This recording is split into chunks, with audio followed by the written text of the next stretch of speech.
Thank you very much for your participating in our worship service. Every week we are using our own language, so excuse our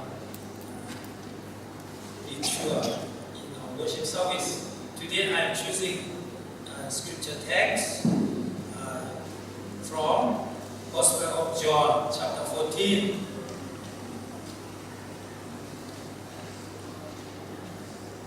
Alphabet in English, alphabet in the same, so you can find what we are chosen for today. The topic is the Father and children. In Gospel of John, in chapter 14, Jesus Christ talking with his disciples about the heaven and the way to go to heaven. When Jesus taught the disciples, they could understand what Jesus taught. But main point from this chapter is Jesus Christ is the Son of God. God is the Father. God the Father and God the Son. Today I would like to express about the children and the Father. God the Father is our Father light in our life. The Father from the family. And church member it's the same with the children, the family of God. So some religions deal like this. We need to do good thing to receive good thing. But in Christian it's the opposite. We could not do the good thing, but we already receive good thing from our Father God. So the Christian must do good thing as much as we can, not for receive good thing. So my main point today is we Christians are all sinner, but God is very good for us. So we receive good thing. We receive spiritual salvation. So in our Christian life, we should do good thing as much as we can do. Thank you. แต่นี่ชาลตาตากาโบโกก็ว่าแทกชาดีมุลตาตาย้อนแต่อาชีพดีก็เขาบอกแสดงยิ่งอาจารย์เยซูคริสต์แท้สเปนีอาจสุนชิกาลำเร่เขาบอกลำแสดงยิ่งอาสุนสิงมุ่งตัดลำแสดงงดนาสุนสิงมุ่งตัดเด็กกระสาวนาลำสุนขัดแต่ช่วยสเปนีเจนามจ่อมาดูเยซูคริสต์ไปสัตเร่มากำไม่ชัดก็มีข่าวมุงกันก็สักคนไปช่วยกระจายบุญกระโดดจังนำกระจายบุญคำนั้นอะไรมาดูเยซูคริสต์ก็อัตเทพชีวิตจิกาเด็ดขาดกระจายบุญกระโดดร้ายมุ่งบนสุดได้เรื่องที่มองนำกระจายบุญกระโดดกระโดดกระจายที่จุคำนั้นอะไรหัวเป็นแต่คุณชื่อเนี่ยเป็นอะไรคริสต์นี่เจร้ายไงกระจายกระโดดกระจายที่จุดูเรื่องก็นำนั้นที่จุดุมยังไม่ใช่ยาอันที่คริสต์นี่ก็กระจายบุญเป็นลูกลอยมาจ่ออันนี้เป็นกระดุมน้ำชาไงไม่รู้กระจายบุญลูกลอยมาจ่อกระจายที่จุลูล้านมาดูอันนี้ก็ลำหัวกระเรื่องที่สามารถสอนเราไม่น้องกระจายมาจ่อสิ่งที่ไม่ใช่นี่กระจายเป็นมีไว้ชาเชื่อสอนเราไม่เป็นประตูมีไว้มาจ่อเรื่องที่สามารถกระชากได้ด้วยนะขอคำแพ้ดูแลแต่ไม่จ่อเรื่องที่สามารถกระชากได้นานี่ก็เรื่องที่สามารถก็ช่วยพระสันเสนอมูไม่กระจายมูชุบกุศลอะไรมูแพ้ยินเด็ดชุบกุศลกระโดดสักกุระรับแพ้แต่อิสราเอลมีไว้กระจายกระโดดไม่จ่อกระจายดูแลนามาจ้าจริงๆไม่ใช่นี่ก็กระจายให้เขาดูกระโดดเรื่องที่มุ่งเรื่องสังอันนี้เป็นโซดาไม่จ่ออันที่อยากกระจายอยู่บางประเภทประกอบก้อนน่ะกระจายเรื่องสังกษาแต่ชั่วเนี่ยจีจูคำลานี่เลยแต่จีจูเป็นมิตรไม่นี่ก็กระจายบุญชิโก้กระโดดชิโก้มีความเป็นร้องไห้ปัจจุบันและปัจจุบันโน้ผู้จงสร้างก็สันเสริญเทพระวานามาดูเรื่องสังเทพเรามีวานามาดูเนี่ยเรื่องสังเกตเรานี่ลุงอาศัยไม่จ่อช่วยพระสันเสริญเรื่องสังอันเทศเรางาไม่จ่อจีจูตัวไม่มีสิ่งคุณนะเรื่องสังอันเทศกโลชกุเนี่ยลำโลดฐานะตัวไม่มีกโลงาเร่นกต่างช่างโลไม่เหมือนเราโมสมสิ่งมุ่งตัดลำส่วนไหนช่วยคุณก็มีก็ง่ายมาส่วนไหนคุณก็มีก็กระไรเรียนเจียก็มีคนได้มุ่งกันได้เสมาสุดได้จุดแรกเราก็กราบสุนทรคนอันนี้มีอยู่ร้ายสุดแรกเราก็ต้องข้องเราไปพาราดิสูงวยแท้สมสิ่งมุ่งตัดมุ่งข้องหลายเกณฑ์เรื่องชาติช่องไอ้เกรกสำเร็จกับชาติเป็นยุคที่ยังจ่าเด่นนั่งตัวบนจ่าเด่นอยู่เว้ยแต่เด่นน่าว่าเป็นเพี้ยพักเราเด่นอยู่เว้ยยาบุเด่นก็ไม่เด่นเพี้ยเกรกสังกัดตัวเด่นมุ่งเพี้ยแต่นี่ไม่ใช่เด่นมุ่งเป็นส่วนไหนแต่เด็กงานยังงานนะแล้วที่มาในจุดแรกเราก็มาดูเยซูคริสต์ชีวิตในคนผู้อยู่ลายสมสิ่งมุ่งกันเรื่องเด็กงานเจียบรับพาราดิสูมั่วก็มุ่งกันแท้เรื่องสังกัดสมสิ่งมุ่งกันดับรันนับขัดวัดก็มาดูเยซูคริสต์เป็นกับชักนา阿萨图马西马的尼亚维尼的个娃娃多爱个我的进来。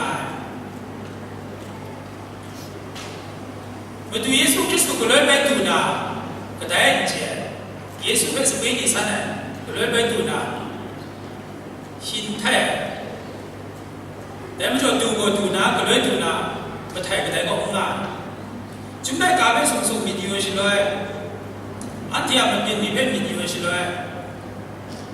มาไทยรู้จักก็รู้ลงนะแต่เชื่ออันนี้มีตัวมันไม่มาไทยรู้จักที่มูเรื่องสังคมมันจุ่มนะอาศัยทุ่งไงอ่ะเรื่องสังคมภาษาเด็ด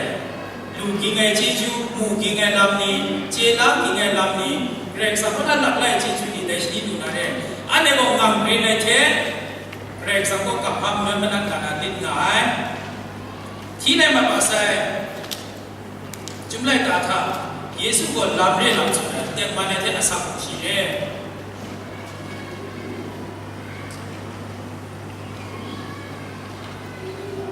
เมื่อดูเยซูสีขาวน่าสนใจคุณดันเนี่ยลงมาเนี่ยเด็กอันที่เราดูงาชราล้อเราว่าจะจำนั้นสุดเลยลำพังงาชราจำนะงาชราล้อเราง่ายอย่างบ่งาล้อง่ายนั่นจะเป็นสุดในงานั้นสุดในงานั้นแรกก็จะว่างาชรางาไม่จบในจำได้งาเป็นอยู่อย่างมีสุดในพาราดิสุทักตะกาสุมสิมุงตันก็ชาเป็นน้องงาโยฮันเนี่ยก็ชื่อในกบราบุชื่อในอีสมสิงุตันช่างนานีก็ทานีทานะอาศักด้วยทุกด้วยอาศักด้วยโยฮันเนี่ยก็กราบชื่อในอีกอย่างเยซูคริสต์ไปขับล่าเด็ดคนน่าอาศักวิญญาณมันตุ้มเลยนะจ๊ะเรื่องสังเกตเราพาราดิสุก็งายวิญญาณมันตัวเยซูไปสาวาชเลยมีสีมาเซมุนคำแทนแต่วิญญาณไปปองนามาดูเยซูคริสต์เทเราและนิ่งชิงนี่มุงกันก็เรามานะแต่พังเอเช่ยาอดีตสุงาสมสิงมุงดันด้วยเด็กช่างอะไรสระมุงเจกระก็เนี่ยอันเจลินก็สมสิงมุงดันกระก็คุณก็จะว่างาคุณก็ได้ดูช่างนะคุณมูชดาชิงจอมขันนาบุรีมุงาอันเจก็เรื่องสังตาลักทุกอย่างเรื่องสังชาติเรื่องเสด็จก็ว่าอันที่อยากว่าเรื่องสังขารราชรองไอ้กุนหัวเป็ดข้าจะน่าจีจูตุ้มเล่ชีราลูกกับบุรีเป็นไงบ้างไงก็โดยชุดวันนั้นลำง่าย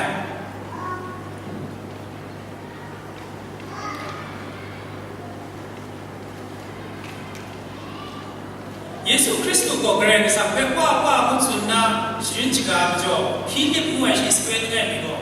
เยซูเองนั่งว่างาว่าตุ้มเรียนอันที่มุมีว่าแต่นี่อะไรคริสต์นี่มุเรื่องสัมภามุสลิมนะอันนี้เรื่องกระจายเรื่องขับมวยมันก็เป็นเรื่องมุมีอยู่นะเรื่องมุมีอยู่นะแต่เยซูพระพุทธเจ้าพิลิปเอไอ้นั่นจะเป็นที่โลนักครับงาสติโมนางไอ้เป็นเจนนี่ไอ้เป็นมูอยู่ว่าก็ว่าเป็นมูอยู่นู่นไอ้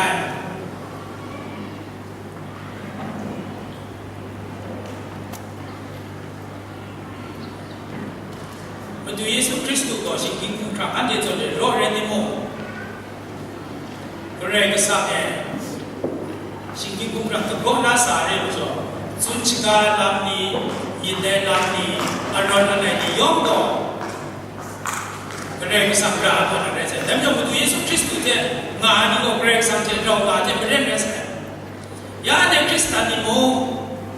มาดูเยซูคริสต์เนี่ยเรางานนี่มั้งจุดไหนก็มาดูเยซูชี้เด็ดขาดสิ่งที่การได้นี่เราไม่รู้จักมาดูเยซูเท็ดได้บอกการนี้มาดูเยซูอารมณ์อะไรนี่แบบเจ้าหน้าล้านนักขันกันด้วยนี่ก็เรื่องสังเกตเราว่าจะเป็นเรื่องอะไรแบบอันนี้เจ้าหน้าล้านด้วยเรื่องเป็นน่ะตัวกุจิชิลของท่านเยซูคริสต์เป็นคำสามัญนี่ก็ชีกโลอามูเป็นกโลดูนาเร่แต่ถ้าเราบอกว่าอามูกโลดูนาเร่งัวก็ยาเจเราคงเก่งอ่ะเรื่องสังอาทิตย์กุโตเจ็ดก็ช่างร้องไห้ไม่เป็นเจตนา มาดูเยซูคริสต์ก็สีคำนาลงมาว่าเสมจ่อเชี่ยมกำตัวเจนล้อลงกันก็ตอนตัวตาแต่เพ่ก็โดนมาดูเยซูเช่นกันนั่นเองเพ่คำช้ำยังไงก็โดนมูลูก็โดนอะไรเยซูคริสต์เพ่คำช้ำแบบนี้เยซูจะไม่ใช่เป็นอิสระอะไรเยซูเพ่คำช้ำแบบนี้เยซูจะไม่ใช่ที่เป็นราดูโดนอะไรมาดูเยซูก็ชีวิตสิ่งนี้เป็นราตัดได้ชีวิตจูนตัวมันเป็นราจูนนะอันนี้เป็นราดูตัดได้แต่ถ้าเรามุ่งดูกลนะมาดูเยซูศาสนาผู้กราชิกาข้อคอมมันมุ่งกันรู้จักเชี่ยก็ได้ไม่เห็นอับเอาได้อันที่เป็นอับเอาได้ตัวกุจิชิลของท่าพอชีคุณครูท่าช่วยพระวิญญาณก่อนนั้นที่เป็นลำบากชีรินยานาไงนั้นที่เป็นสุดท้ายก็ยองนั่นเองชีวิตของเราได้ก็เลยทำสุงานเดียร์ได้ทำตาก็เลยได้ดีได้มันจะมาดูเยซูคริสต์ด้วยอันที่อยากให้เรามาดูได้ดีได้แต่พระเจ้าเป็นนิจเราอันที่เราได้ก็วิญญาณอันที่ผู้ช่วยได้วิญญาณมันได้ดีได้วิญญาณพระพ่อมาช่วยได้วิญญาณเท่มันก็จะวิญญาณได้ช่วยได้วิญญาณผู้เรียกสักสิ่งนั้นอันที่เป็นผู้กำกับสิ่งนี้แล้วก็วิญญาณที่จะนั่นอันนี้ก็คืออยู่จังช่วยได้วิญญาณอันที่เราไปอันนี้ก็รู้สิ่งนี้แล้วก็ช่วยได้วิญญาณอันที่สร้างได้แล้วก็วิญญาณอันที่เป็นชู้นะแล้วก็วิญญาณอันที่เป็นกอดชู้นะแล้วก็วิญญาณอันที่เป็นการลบชู้นะแล้วก็วิญญาณอันที่เป็นการยุ่งกับสิ่งนี้แต่อันนี้ช่วยได้วิญญาณเป็นสิ่งอะไรจริงคุณง่ายดีก็ว่าจริงกิจเนี่ยอาศัยคุณเราเป็นมิตรอยู่เฉยๆนั่งก็ได้ที่ว่ากิจง่ายไม่ได้เสียจริงนั่งว่าก็คิดไม่ตัดทิ้งนั่งว่าก็นั่งเป็นนั่งยิ่งกิจไม่ได้เสียยุ่งก็เลยอยู่เฉยกิจว่าก็ว่าก็ไม่ตัดปัญหาเป็นเฉยอันนี้คริสต์ในงานนี้มั้งมาดูเยซูคริสต์ว่าเจจูมุจอเรียกสังกิจในกระเรื่องจุดไหนก็บอกกุศลล้มไปแล้วกิจเนี่ยเรียกสังกุศลล้วนแต่ไม่จบเรียกสังกิจนี้ก็นั่งที่กิจเป็นเรียกสังกิจอยู่นั่งข้ามคุ้งอ่ะมันเนี่ยในนุ่มพวกนี้จุดไหนก็เชื่อได้ว่าจะทุ่มแม่นุ่มนี่ไงจุดไหนก็ง่ายพออยู่ง่ายพอเรียนถูกชิบุงาคนพอนุ่มพวกนี้ก็ง่ายจังเขาตาทั้งทีมก็ได้ทุกอย่างกันพอตาได้ช่วยไม่ได้ที่อยู่คุณยังน้ำพักลมอยู่ที่ลมน้ำมีชาเองกันแต่จะอะไรได้กูก็ใส่นุ่มนี่เท่าไหร่พาบุ้งไปกลมข้าแล้วที่นั่งกลมบุกลีที่คิวจ่วยกูนั่งกลมบุกลีมันก็จะมาเรื่องนั่งได้ทุกกลมนั่นเดี๋ยวมียามมีมันยังบ่มันก็จะยักษ์แต่ก็น่าติดตามไงนั่งได้ก็มุกจ้าบุรีก็กระจายจุกล้อกระจายบุรีไม่ยามเรียบจ่อนั่งก็กระจายไม่ใช่ที่มันนะเรียกสังก็กระจายไม่จ่อกระจายบุรีขันกล้อนี่ก็เรียกสังจะเจ็ดนะแต่เป็นอะไรอยู่ที่ได้แต่จ่อมีสารนั้นสมบัติเด็ดขาดนั่งเรียกกระจายจ่อเรียกสังไม่ใช่ได้ด้วยเรียกนั่งเรียกสังโซลามินนอกบ้านไม่จ่อเรียกสังกิจเรื่องมันสักคำละแต่จริงๆมันมีตัวมันนี่ก็เรียกสังเขาบอกว่าไอ้มันมีน่าจะเป็นขัดกันเลยแต่เป็นอันนี้ตัวร้าย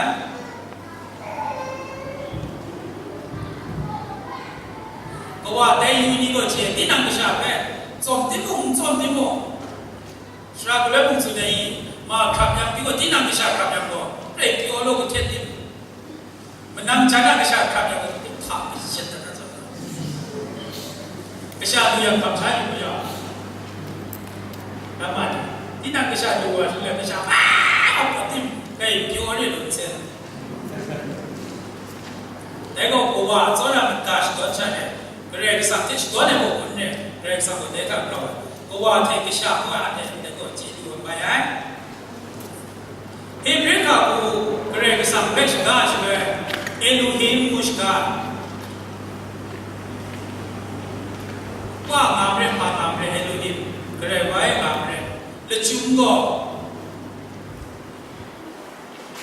ta rap ra che sem na qua kare sang ke shika la re ga che tu dem jo ko wa na ni ko sha de lo de mo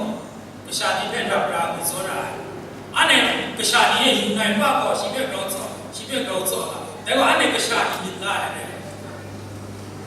Kristen ni mung rek sang ko chun me ke shi man ane me chi man rek sang ko ya rap ra ko so ra re dem jo ke sha ko na na pe chi kha ko ti mo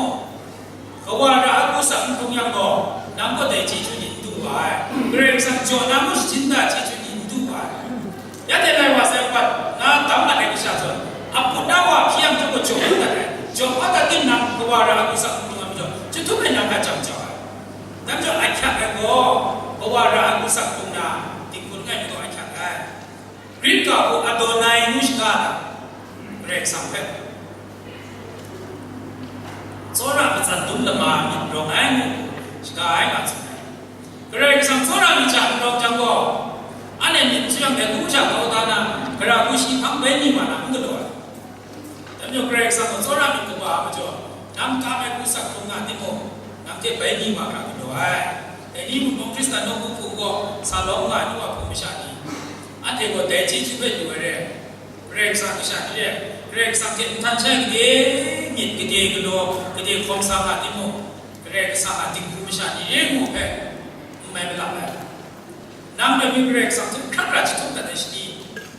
năm khác ra chỉ không cái sao chỉ không sống là đấy cái này sao chỉ muốn này mình cái là đi trả được ngài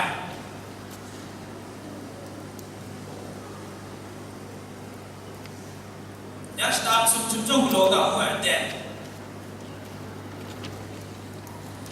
Sasna kalau kamu ada, anu jago program jo ya de isi sepoko, belum menyuai pupong de, pishon na pila na kalau laku, rehong tak laku. Ada menang ni mana pila anu je, kalau aku aku, sudah dia, bayar mereka mo, de belum tak dia, semua mak pun na, sudah tu ni kalau ada na rehu mit fana macam. Chỉ có ba khẳng đề, anh ấy nói cũng không phải chỉ có na lùi, ăn sắm thế, cái đó là cái tổ tận này, chỉ ta một số trong có ở mỗi một cái số nhạc sen, như thế mà, số li,